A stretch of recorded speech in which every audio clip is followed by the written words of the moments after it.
একটু রান্নার সাথে আমাদের একটা মনের যোগাযোগ থাকে, তেমনই একটা রান্না হলো লাউ শুক্তো।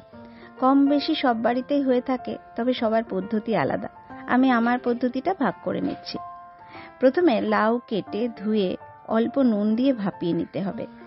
বড়ি, গোটা সর্ষে, তেজপাতা, আদা বাটা, নুন, মিষ্টি ব্যাস এই কটা উপকরণেই হয়ে যাবে।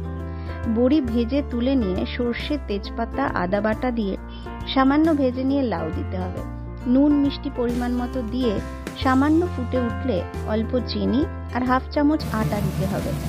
ঘনত্ব বুঝে নামিয়ে নিলেই রেডি লাউ শুক্তো। আমার মায়ের হাতের এই রান্নাটা অনেকটাই আয়ত্তে এনেছি, তবে পুরোটা নয়। আপনারাও এই সহজ আর সুস্বাদু রান্নাটা ট্রাই করতে পারেন আর আমাকে অবশ্যই জানাবেন। ধন্যবাদ।